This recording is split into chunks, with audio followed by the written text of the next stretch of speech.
राधे राधे महाराज जी। महाराज जी, साधना सफल जल्दी किस प्रकार हो सकती है और जल्दी सफलता के लिए किन किन नियमों का पालन करना आवश्यक है? सबसे पहला गुरु चरणों का आश्रय, दूसरा सबसे मन को हटाकर एकमात्र परमात्मा में लगाना, सर्वतो मनुष्यो संगात संगम च साधुषु,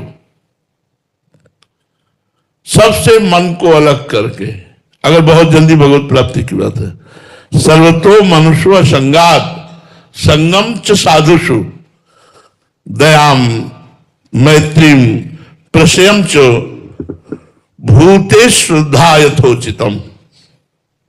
सदगुरु की शरण लेकर सबसे मन को हटाकर एकमात्र साधु समागम में ही अपना समय व्यतीत करना, अर्थात शास्त्रों का स्वाध्याय, नाम जप, संतों के सत्संग को सुनना, उसके अनुसार आचरण करना, ये सब साधु समागम। निरंतर हम साधु समागम में हैं यदि हम नाम जप कर रहे हैं, शास्त्रों का स्वाध्याय कर रहे हैं, शास्त्रों की आज्ञा के अनुसार आचरण कर रहे हैं, सबसे दया का व्यवहार करें, प्रेम करें सबसे, लेकिन सब में भगवत भावना करके, माता पिता पत्नी पुत्र परिवार इन सब में मेरे भगवान विराजमान है, विनय संपन्न रहे, कभी उद्दंडता आने न पावे, क्रोध आने न पावे, कट वचन बोलने न पावे, मृदु वचन बोले, प्रशम विनयी रहे, श्रद्धाम, शास्त्र वाक्यों में, संत वाक्यों में, गुरुजनों के वाक्यों में हमारी दृढ़ श्रद्धा होनी चाहिए,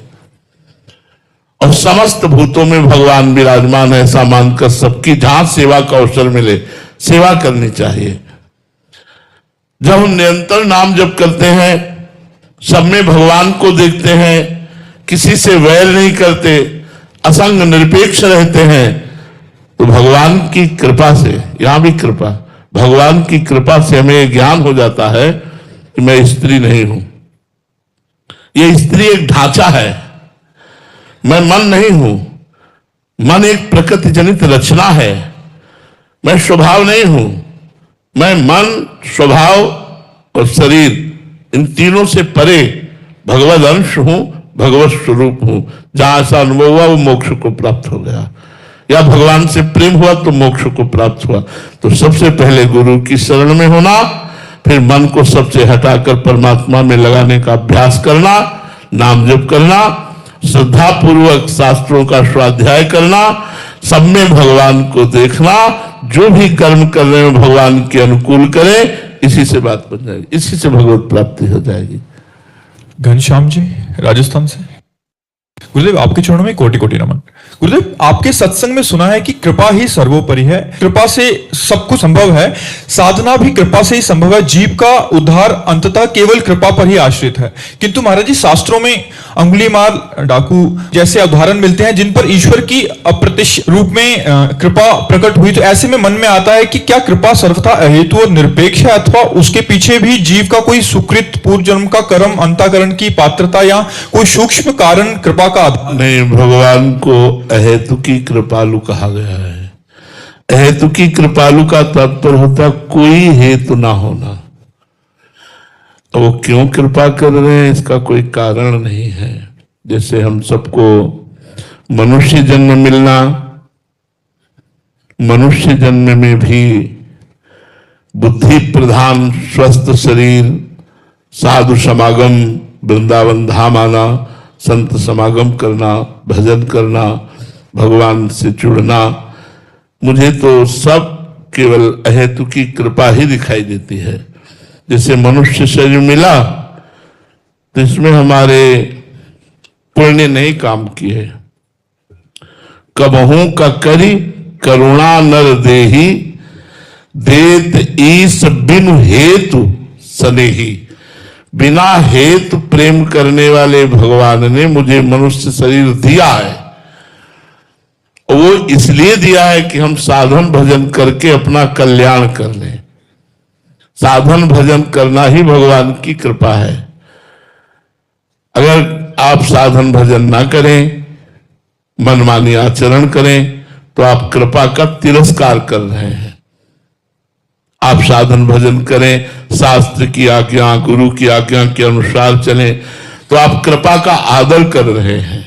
और जितना कृपा का आदर करेंगे, तो हमारे शास्त्रों में लिखा है, जो प्रतिपल ऐसा अनुभव करता रहता है, मेरे ऊपर भगवान की विशुद्ध कृपा है, बहुत कृपा है।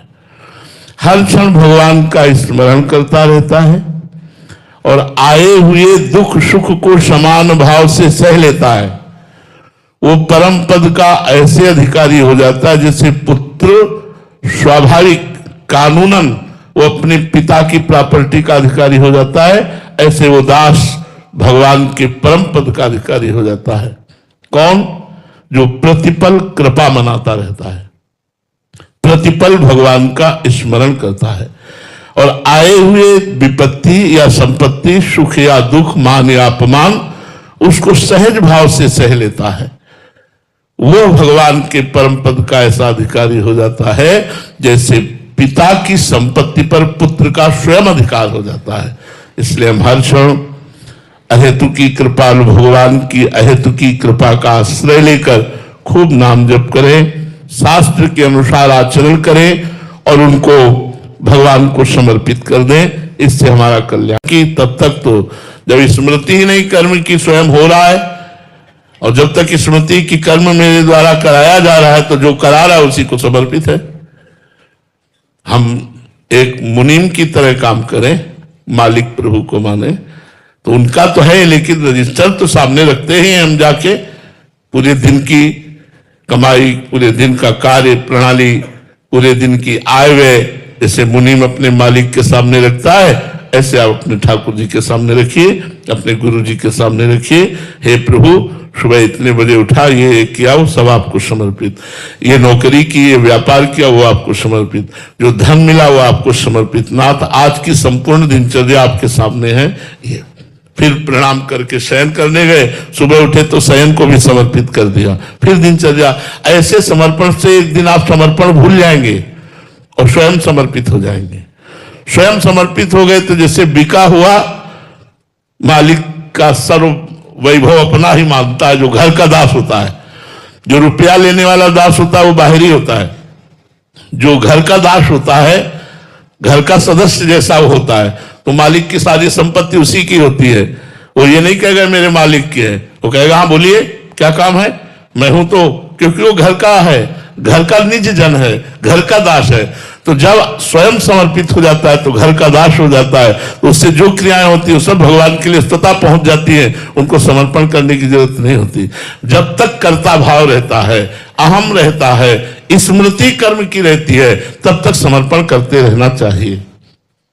नवीन शर्मा जी फरीदाबाद से। राधे राधे महाराज जी। गुरुदेव, तुलसीदास जी महाराज जी कहते हैं कि उमा कहूं मैं अनुभव अपना, सत हरि भजन जगत सब सपना। महाराज जी, स्वप्न देखने वाला कौन है? क्योंकि ईश्वर तो सदा चैतन्य स्वरूप आप स्वप्न दृष्टा आप है। आप इस स्वप्न को आप देख रहे हैं मन के नेत्रों से, मन के नेत्रों से आप देख रहे हैं, और मन इस समय मोहांध हो रहा है, मोह निद्रा में सो रहा है।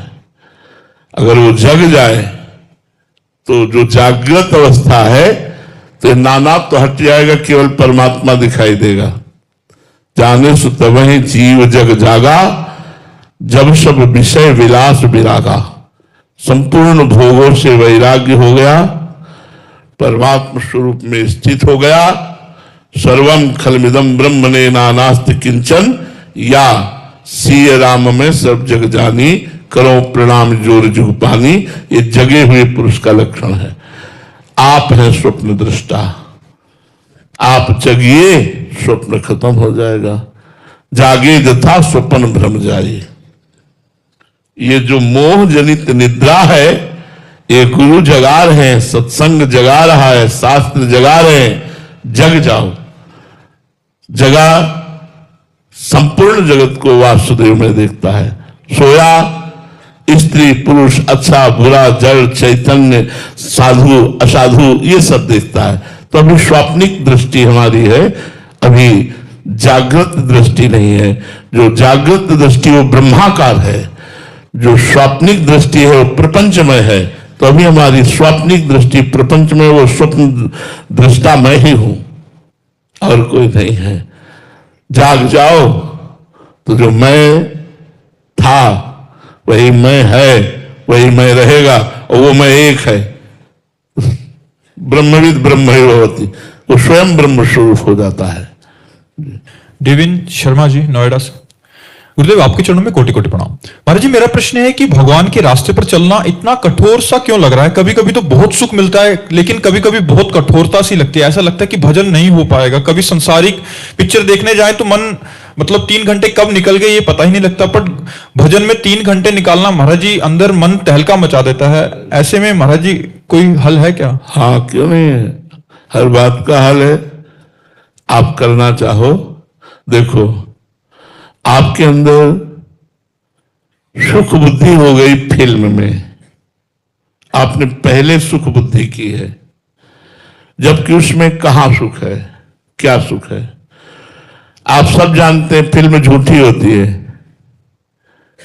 एक झूठी मनगढ़ंत बात को दिखाया जाता है, ना उसमें मरना सत्य, ना उसमें जन्मना सत्य, ना उसमें मिलना सत्य, ना बिछड़ना सत्य, ना उसमें कहानी को, सब असत्य दिखाया जाता है एक झूठे संसार में, और डबल झूठा। और आप पैसा दे के देखने जाते हैं, क्यों? क्योंकि आपकी सुख बुद्धि है।